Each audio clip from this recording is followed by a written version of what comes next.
Oh, hey, welcome back. Not that you would have really had to go anywhere since, I put both videos out at the same time, but still, welcome back.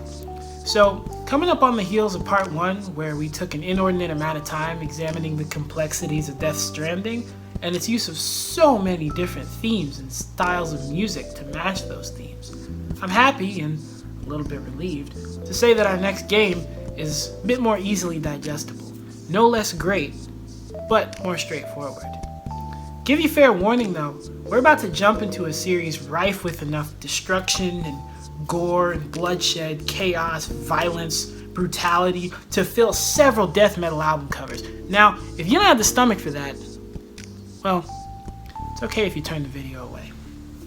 But if none of that bothers you, then let's rip and tear into it.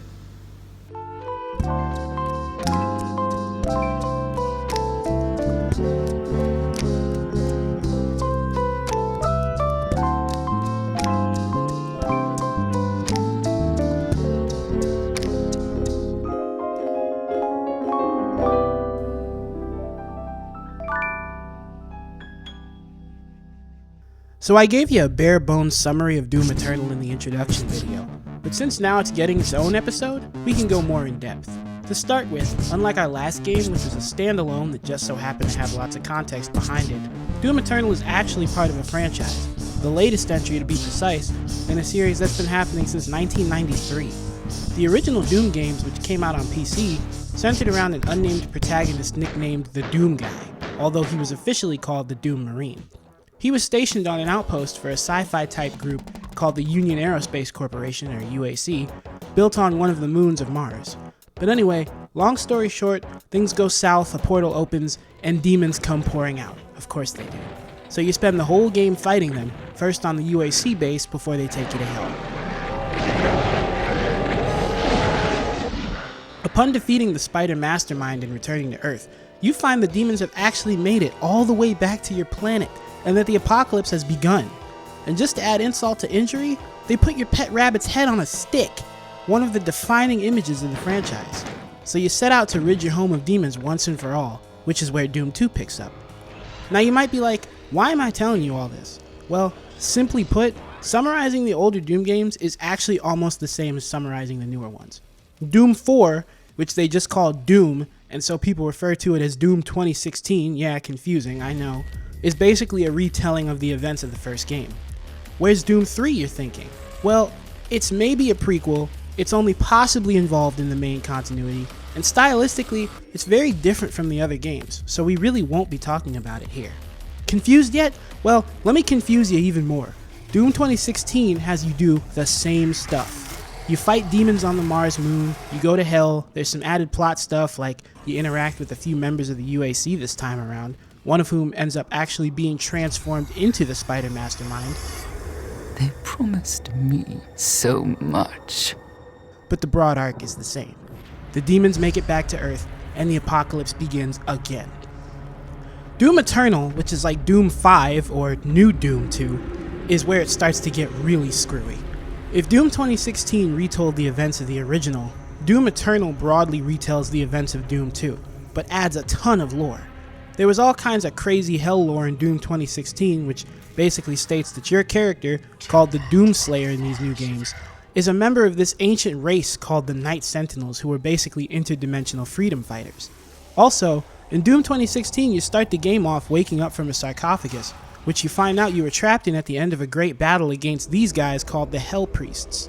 Because of all this stuff, none of which seemed to be depicted in the older games, many people theorized that these new games were a total reboot, and that the Doomslayer was a completely different character. Others felt that this was the same guy, because they tell you at the end of Doom 64, yeah, the Doom game that came out on the Nintendo 64, that the Doom guy made a sacrificial decision to stay in hell in order to battle the demons. With a twist flashback scene towards the end of Doom Eternal though, you find out that guess what? This is the same guy from the older games. The UAC and Earth that you deal with in 2016 and Eternal are the UAC and Earth of a different dimension than the original games. After Doomguy stayed in hell, he was somehow found by the Argenta, the race that the Night Sentinels hail from, and was made one of them through gladiator-style training.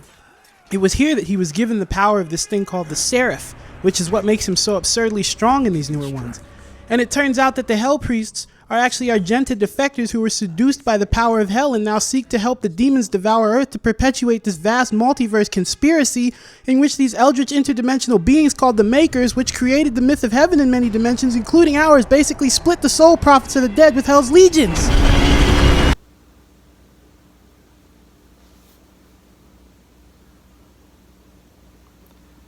Okay, so maybe the storyline in the franchise isn't all that straightforward, but the game itself really is. You just run and kill. Never mind that you're doing so to destroy not just the legions of hell, but the architects of what we believe to be heaven too.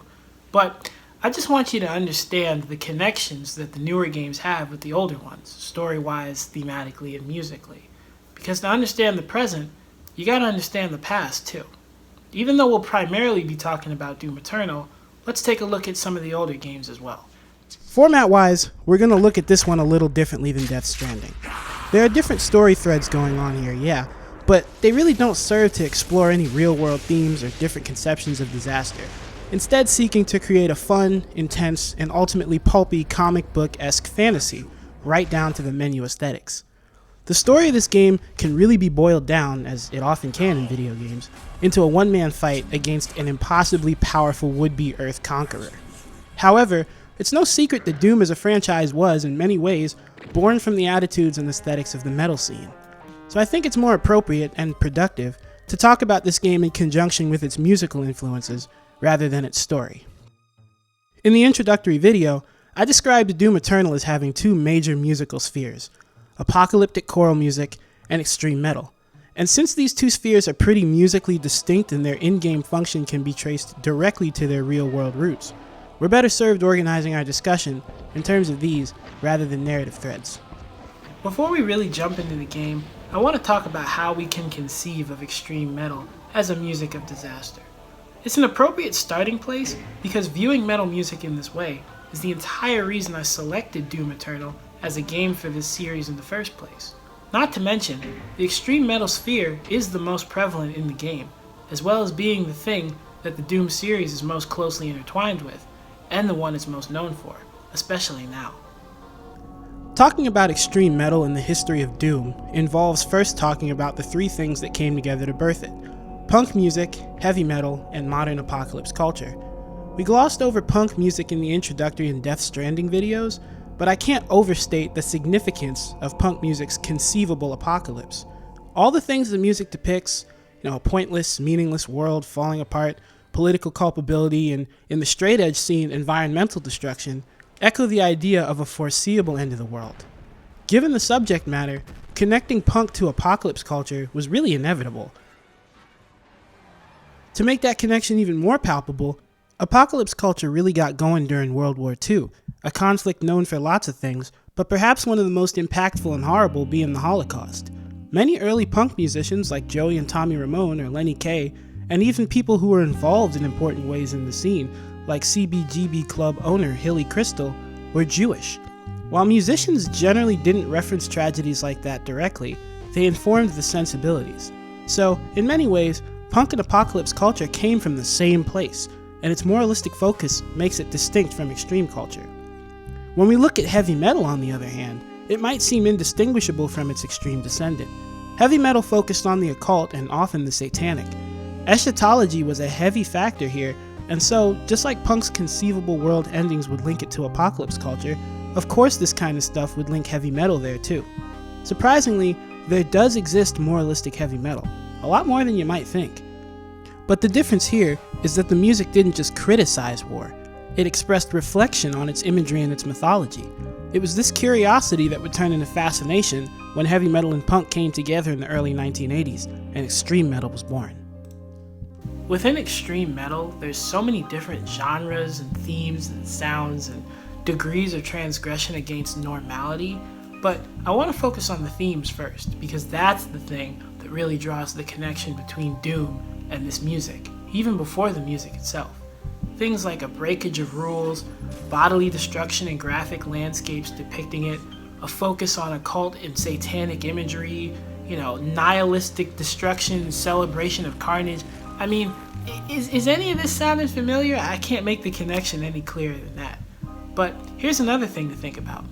The same way that heavy metal preceded extreme, the older Doom games would actually take more inspiration from heavy metal than they would from extreme. Now, extreme metal is distinct from most of the styles we talked about last episode, as well as most of the ones we'll talk about in the future. Unlike alternative rock or punk or certain spiritual songs or commemorative pieces, extreme metal doesn't typically seek to address real-world issues or provide social commentary. Instead, it's a deliberately overwrought form of escapism. What makes it escapism? Well, humanity has evolved, perceiving new threats to the planet through science, like the sun inevitably exploding eventually. At the same time, humanity has also become a danger to itself with things like weapons of mass destruction or environmental damage. Any way you slice it, the idea of perceiving the biblical apocalypse, or any religious apocalyptic event for that matter like Ragnarok, as the only possible end of the world is a thing of the past. In this way, extreme metal is indeed music about a form of disaster, but not one that's ever documented as happening, or that seems particularly likely, at least given objective scientific evidence. Not only that, but this is music that revels in these things. Extreme metal doesn't try to convince people to take action to prevent war or destruction or piles of bodies, it celebrates all this stuff.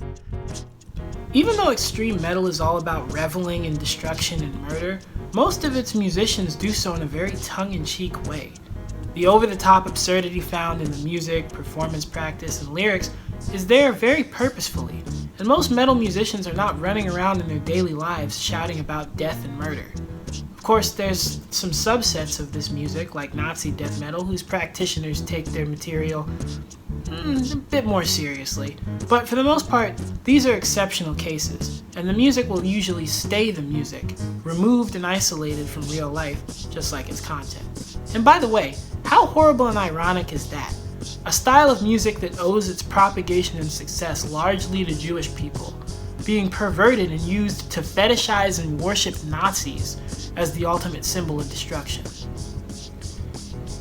Well, anyways, I've given you a brief survey on the history of metal music, so let's talk about how it fits into Doom.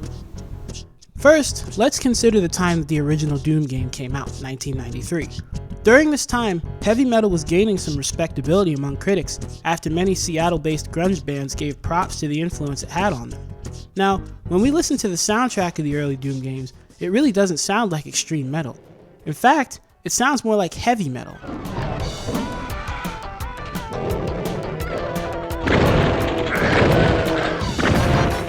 It's all instrumental, tonal, and extremely melodic. You'd be hard-pressed to find a Doom fan who couldn't sing you their favorite songs from the old games. This is out of step with extreme metal, a style characterized by disregard of things like tonality and melody.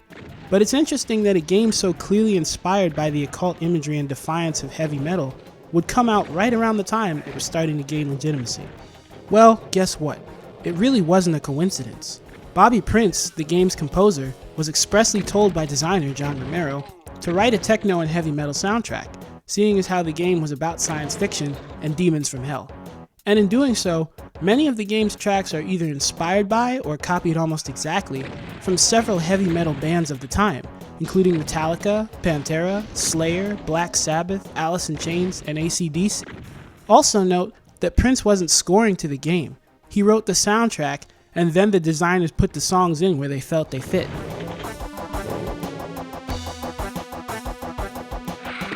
In this vein, the imagery is appropriate. All through the games, you find images of demons with ram's horns, humans' bodies being tortured, pentagrams, pretty much all the stuff that would throw Christian activist groups into an uproar in the early 90s, and you better believe this game did. Doom has always been characterized by a rejection of playing it safe and a heavy metal-esque depiction of satanic imagery. So as is probably abundantly clear by this point, early Doom games took a lot of their aesthetic inspiration from heavy metal. But like I said, with the advent of graphical capabilities allowing for much more detailed carnage, the newer Doom games would steer the franchise more in the extreme direction. The sounds are more transgressive, the melodies are way less melodic, the tonal centers are barely defined, and the distortion has been cranked up to the max. Isn't it appropriate that a franchise that basically started off as a visual representation of heavy metal would eventually go the extreme route the same way the music did? And that's interesting because of the two games in the franchise dealing with the apocalypse, Doom 2 definitely doesn't play up that angle.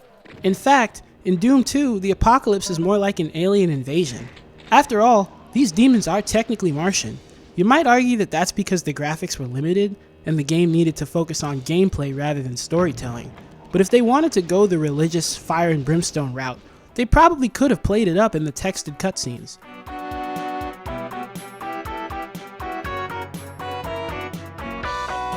It's not until Doom Eternal that the franchise takes on explicitly religious overtones.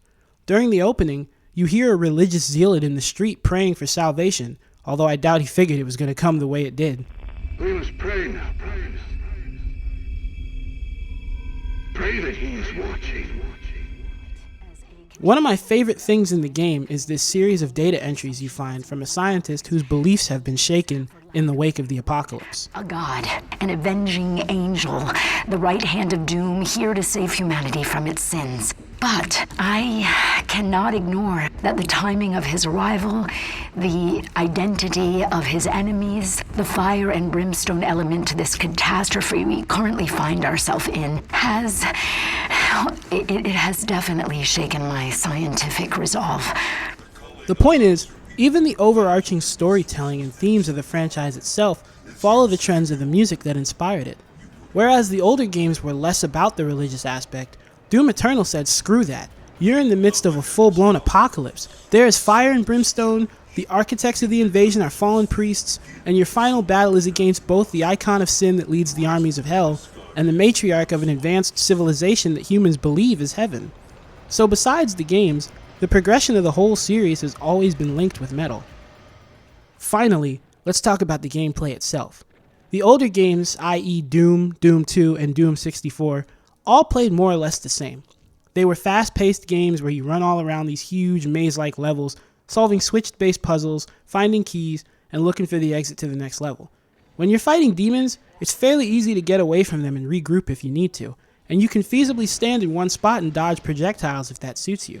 It's a fast-paced game, but it never gets too frenzied. Doom 2016 and Eternal are an entirely different animal. I described the gameplay briefly in the introductory video, but let me explain it a little more. The level exploration is mostly the same. The addition here is some platforming challenges, since in these games you can double jump, whereas in the previous games you couldn't jump at all. But the true centerpiece in these games is the combat.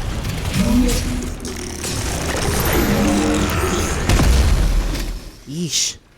They call this push-forward combat, appropriately named since, as I said, your goal here is to kill as quickly as possible before you get killed. Movement is your friend. If you stop moving, you're dead. And unlike the old games, you can't flee. When you get to a kill room, you're stuck there by the otherworldly power of hell until you've killed everything that moves. There's no escape. In these moments, the newfound intensity is undeniable, and it matches the evolution of the franchise soundtrack from heavy metal into extreme. Unlike Bobby Prince, the new composer Mick Gordon, who some fans of the franchise now worship like a demigod after his work on these games, was actually scoring to the game. The music in the newer games, unlike the older ones, is modular and written to fit the flow of combat. As battles go on, larger and more powerful demons will teleport in to have their bout with you.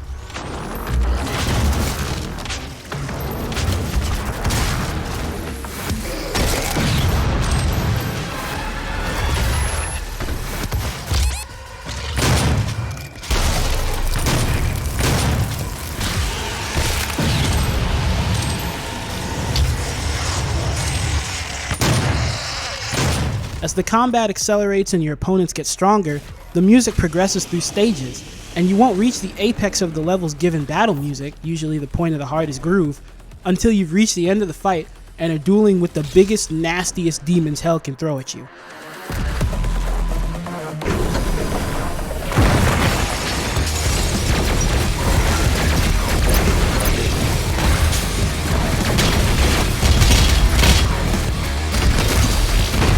It's a genius way to intensify the feeling of claustrophobia, do-or-die bloodlust that the games force you to indulge as a player.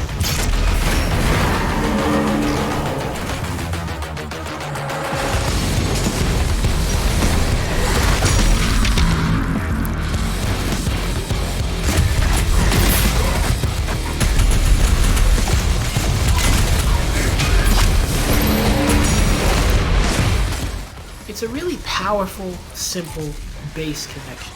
To get through this game, you have to revel in the act of the kill. There is literally no other way. By killing demons in cool ways, you get resources that you need to survive. By lighting them on fire, you get armor. By smashing them up with your bare hands, you get health. And by cutting them open with a chainsaw, you get ammo. Your protagonist, and therefore you, loves the act of the kill. He loves the violence and blood. And that's really what extreme metal is all about. Let's look at Doom Eternal comparatively with Death Stranding for a second. This was the reason I was originally planning to do them together in one video. Doom doesn't serve the purpose of examining real-world issues like Death Stranding does. After all, have we ever dealt with a biblical apocalypse in real life? Right down to the gameplay, Doom Eternal is all about celebrating the macabre and the brutal, just like the musical culture that spawned it. Going back to Death Stranding, look at its gameplay. Like I mentioned last video, lots of gamers found the task of getting Sam through the overworld to be deliberately and sometimes debilitatingly challenging. But it was for a purpose. Just like Death Stranding's main ideas were real, so too was the feel of your character and the challenges he faced. Your character's task isn't fun to him. He doesn't do it because he wants to, he does it because he has to. If you want grounded stories, it helps to have a grounded hero. Games are meant to be fun, but Death Stranding also aims to make you reflect on some hard ideas. Doom Eternal doesn't ask you to do all that. This isn't to say that the game isn't challenging, depending on the level of hardness you choose and your own skill, but it is to say that just as the game doesn't try to get you to think about hard issues, the gameplay really isn't about intricate puzzles or tricky traversal. There is some of that in here, but it more so exists to break up the action and give some variety, and it never becomes the focus. So what is the focus? The story? Please. Like I said, the game doesn't ask you to think hard about any metaphorical real-world implications. It's escapist fantasy. It's pure comic book pulp. Think about the ironic nature of the extreme metal culture. Look at the villains! If Sentinel holy blood is spilled on these grounds, you will lose all sovereignty here. Welcome, Slayer. Is my time at an end? Let's see if you're strong enough to survive this cursed city. Why are you here? I love these holograms of defected humans, members of the UAC who chose to side with the demons. The savior of humanity. You think one man can stop the armies of hell? UAC mortally challenged blood drive. Be generous. Give your blood. Give all of your blood. Can someone kill this idiot, please? Just like extreme metal itself, there's an ironic, nihilistic humor to this game. Even the villains seem aware of how absurdly over the top the whole thing is. You want to play some brooding game with a disturbing apocalypse and a nuanced, conflicted slayer? No. You are the Doom Slayer, you kill demons, and you enjoy it. So we've taken a pretty deep dive into the extreme metal side of things. But now I want to talk about the genre that it gets juxtaposed against, which seems unrelated, but actually makes sense when you think about it. At several points throughout Doom 2016 and all throughout Eternal, you're actually going to hear some choral music. Now, in 2016, this mainly comes in the form of a traditional choir, but in Eternal, Mick Gordon actually coupled this approach with a new invention all his own, which he called the heavy metal choir. I like to call it the Hell Choir. Choral music may not be as prevalent in the Doom franchise or have had as much influence as metal music did, but it still does a lot for the atmosphere of this game and for the significance of talking about this game as a response to disaster. To go through the entire history of vocal liturgy is unnecessary, but because I can't find any specific information on the evolution of apocalyptic choral music, let's just trace the line ourselves. When you think of ancient liturgical music, Gregorian chants are probably the first thing that come to mind. These monophonic plain chants were in minor modes, and are one of the earliest points in preserved Western musical canon. Singing as part of Mass was actually carried from Jewish tradition. While some were opposed to music during Mass, thinking it distracted from the text, others felt that it made the text easier to grasp and remember. But the only thing that made its use passable in the eyes of the church was that the music was only employed in service of worshiping God. Back then, most Europeans were wary of the idea of music for music itself. Musicians were divided up into three classes: performers, composers, and theorists. Many believed that theorists were the only true musicians because they were the interpreters of this thing that was thought to be divinely inspired. It's theorized that therefore music notation came about, even though everyone memorized everything, so there was really no need. There was this desire to see something divinely inspired in physical form, and music existed for the sole purpose of worship, and therefore must come from on high. Of course, humans were inevitably moved by the beauty of music, and it would slowly blossom, first through tropes, organum, and other editions of polyphony. But at the very root of Western music is this inseparable connection between choral music and religion, a connection that persists to this very day in modern spaces of worship. Now, here's where we draw the connection. Most medieval religious rhetoric focused on the inherent evil of humanity. Before science became our primary means of understanding the world, everything was attributed to God. And with the short life expectancies, constant diseases, massive wars, and the like, it's no wonder that so many people felt that humanity was ultimately evil and deserving of punishment. And get this, long before European Protestant and Roman Catholic canon formed, very old religions like Egyptian and Zoroastrian traditions, for example, were very concerned with the idea of humanity's inherent guilt and a constant need to repent. So there's an enormous precedent for the association of religion, and therefore liturgical music, with fire and brimstone and divine retribution. Okay, so the bottom line is, for many years, choral music equaled liturgical music, which equaled doom and gloom. Now, the history of vocal music in video games isn't quite so storied.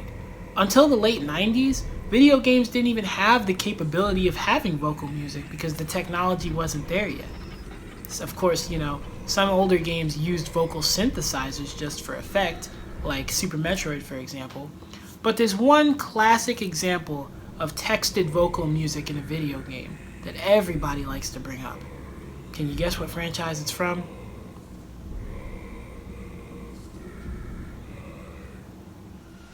Final Fantasy VII's main antagonist, Sephiroth, is essentially a demigod. His goal in the game is to summon a meteor to end the world, so he's the apocalypse bringer in this game. Towards the end, he transforms into this enormous angelic monstrosity and gains all kinds of insane planet-busting powers. The music here, One Winged Angel, is one of the best remembered songs from the entire franchise. Besides being one of the most elaborate and creative compositions in the series, even by Nobuo Uematsu's absurdly high standards, it also incorporated actual vocal music.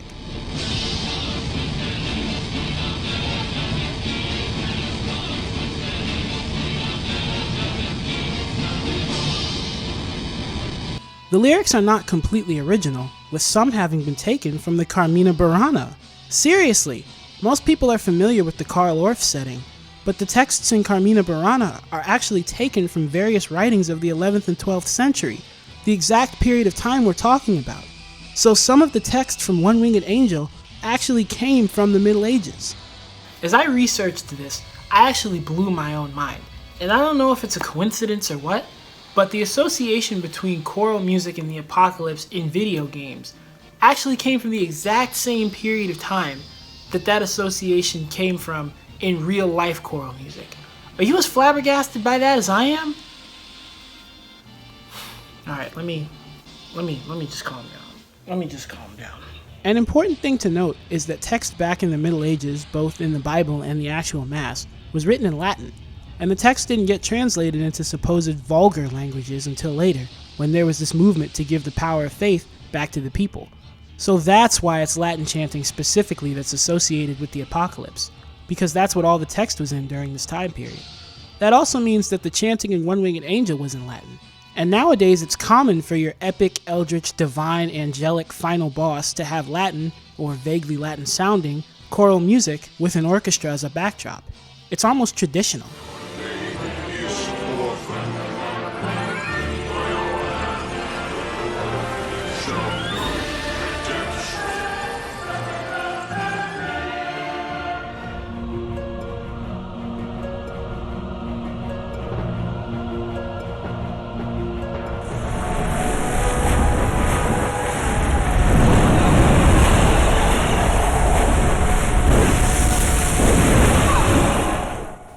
Fast forward to the modern day, of course they would use foreign language choral music in the segments that take place in hell. I know that I said that there were no resources on apocalyptic choral music and its progression from real life into video games, but guess what? There is now. Yeah. And here's another thing to think about. Unlike extreme metal, this kind of choral music came from a culture that took that version of the apocalypse really, really seriously. You know, in the Middle Ages, almost everyone thought that the end of the world was definitively going to come from divine retribution. So while it has the apocalypse aspect in common with extreme metal, apocalyptic choral music actually comes from a culture that took its subject matter seriously, and so it provides a nice counterpoint. In Doom 2016, the larger mythology is only hinted at, not fully explained yet. This means that you still don't fully understand how you as the Doomslayer relate to Hell and the worlds it's interacted with. So the choral music is largely just to set the tone of you actually being in Hell. As explained earlier, the music will get more intense as the fight goes on, and the choir will come in on these super intense shouts with the extreme metal.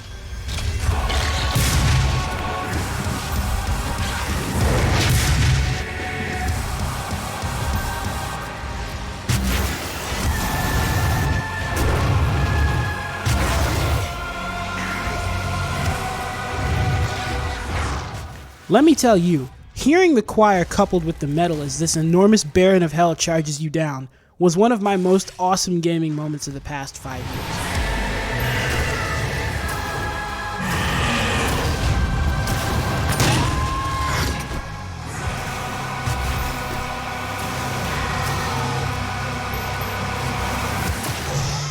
But anyway, when you clear a kill room, you'll hear this slower choral tune, hymn-like in nature and almost a requiem.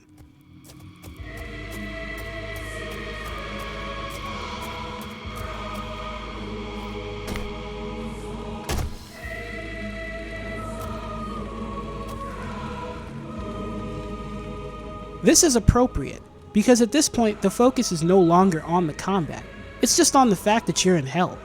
This is the place of penance and regret. And since none of the story beats have been explained to you yet, hell just represents to you what it represented to humans in the Middle Ages. A mystical, terrible place of despair and the occult. So the choral music approaches it from that angle. Now let's look at the progression of choral music in the franchise. As already mentioned, in Doom Eternal you get a fuller picture of what's going on, but not right away. The first chapter, Hell on Earth, is just the apocalypse.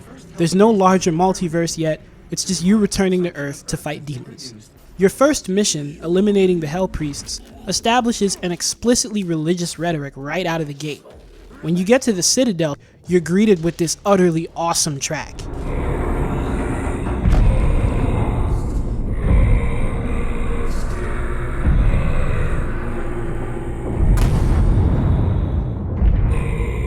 Interestingly, this tune is monophonic, but it's about an octave below where a typical plain chant would have been sung. It's an extremely impressive, ominous sound, and I really can't think of anything better to hear when you walk into this giant, gaudy citadel to kill one of the leaders of the invasion of Earth. Not only does the architectural design here directly allude to large churches and the culture of choral music and repentance therein, but the nature of the piece as monophonic even further establishes this connection to the old ideas of evil and the end.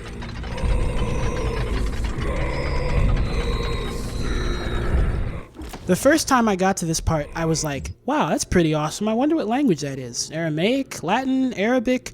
Would you believe me if I told you it isn't a real language at all?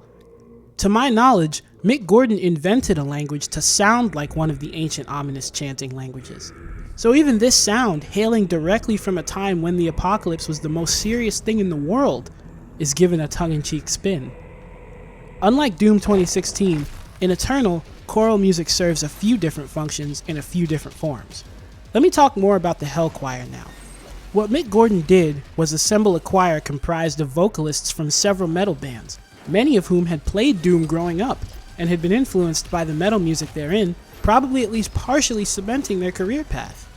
Imagine if you got a call to participate in the latest installment of a franchise that inspired you to be in the position to get that call in the first place.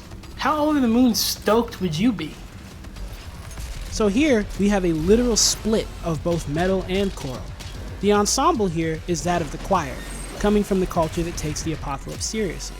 But the sound, approach, and personnel are taken from metal, coming from the culture that approaches the apocalypse with a sense of irony. Mick Gordon actually put these people in a poorly lit red room with candles to record the music. Whether he did this to set the mood or to create a cool look for the behind the scenes video, or because he actually felt it would add to the music itself, I don't know. But then again, this is the same guy who translated a pentagram into the frequencies for the music of a boss battle in Doom 2016. I'm not making that up. Mick Gordon is freaking insane. Fans joked about Mick creating his own religion around metal music, but looking at this, is it really a joke? The Hell Choir in this way is Doom. It's representative of all the musical cultures and histories that came together for these games.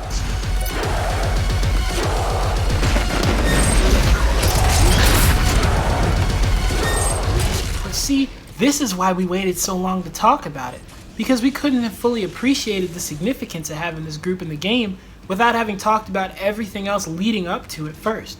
Doom Eternal is a microcosm of hundreds of years worth of apocalypse music. You hear the Hell Choir at several points throughout the game, and at no point does it ever do anything remotely tonal. Its function is entirely primal shouts, often juxtaposed against stings and hits in the metal section.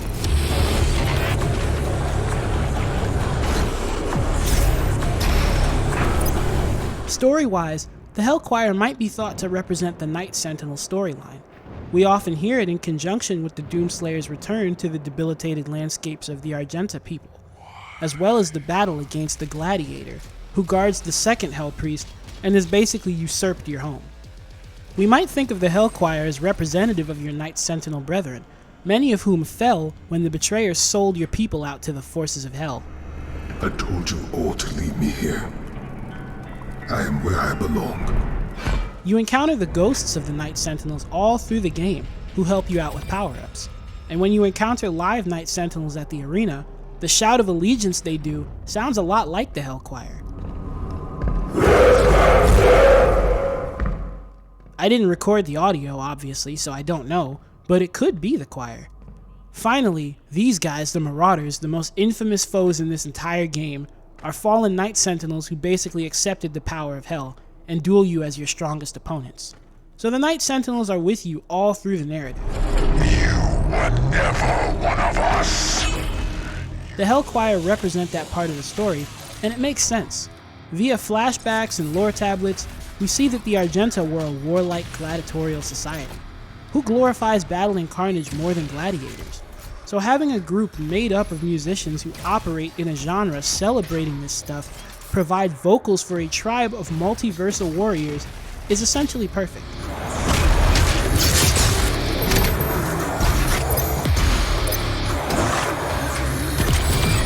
At long last, after innumerable trials, you battle the Khan Maker. The Makers inhabit a world that they basically fooled the people of many worlds and dimensions into thinking was heaven, but the whole time, they were in league with the forces of hell, and had a truce between their two worlds to milk every plane of existence they came across for all the souls in servitude that they were worth. The Khan Maker is just as culpable for the destruction of the Argenta and invasion of Earth as the forces of hell, and so she's actually your primary target. You fight her as one of the two final bosses, the other being the Icon of Sin, who represents hell, which we've already talked a lot about. This shouldn't come as a surprise given all we've talked about, but during her fight, you'll hear choral music. Except instead of being rumbling and ominous or shouting and abrasive, it sounds like what we'd expect in a video game.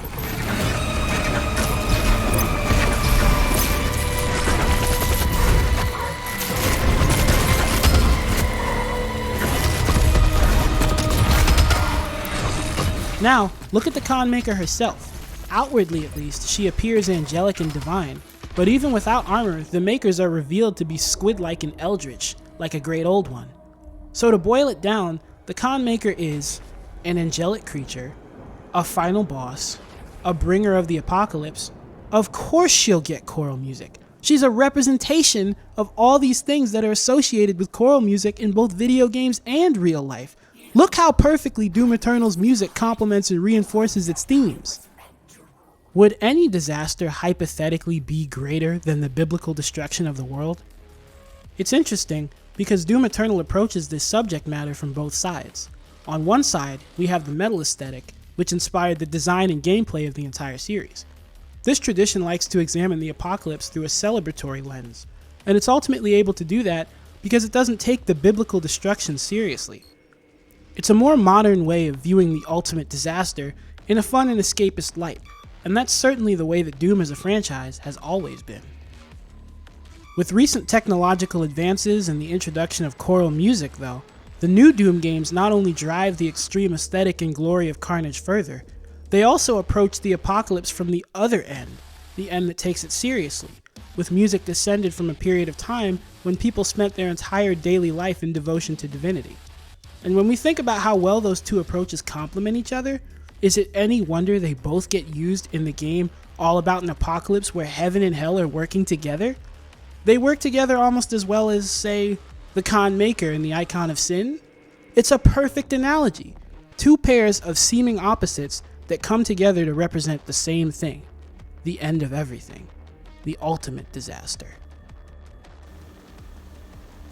Two sides of the same coin.